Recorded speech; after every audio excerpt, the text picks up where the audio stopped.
Well, what's the characteristic that you look for, just to follow up on that? What's a characteristic that you look for when you hire somebody? Obviously, it relates to the particular job they're going to do, but are there certain characteristics that really you're looking for regardless of what they're going to do? I look for um, energy, grit, determination, and what at Amazon we would call vocally self-critical. So energy is clear. So is somebody just passionate, and it doesn't have to be somebody bouncing off the walls.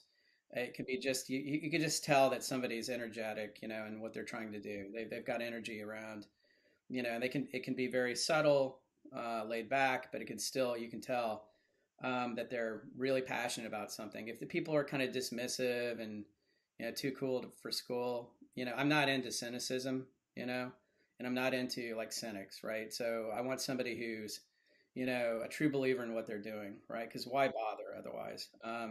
So that's it. Tales of situations in which and I can say this about myself personally. I have in some in some cases in my career had an irrational level of perseverance, right? Uh, like, like probably not good idea, to kind of continue down the path that I was in. And, it was a learning situation. I can think of several different situations where I should have just like, taken my head up and taken a look around and said, does this really make sense what I'm up to? But I will tell you that if well directed, that is an incredible feature, not a bug for most people. And then the other thing is vocally self-critical. So can somebody learn by understanding what their mistakes are, and take feedback? And it's one of those things where Amazon was a very forming experience for me as a leader.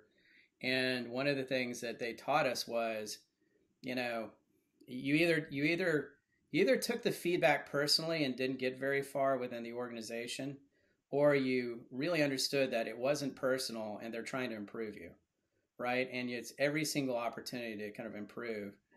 And I remember in kind of year two or year three, I was there for 9 years, figuring that out. And you just kind of get over this bridge of like, wow, I'm actually going to improve at a geometric rate if I listen to this feedback and I process it and I incorporate it. And it's exhausting sometimes, like there are days that you want to go to work and you just don't want to be told how you can do something better or different, so it is kind of continuous. So, but yeah, I think, being able to kind of process feedback and improve yourself, I think is another thing. That's growth.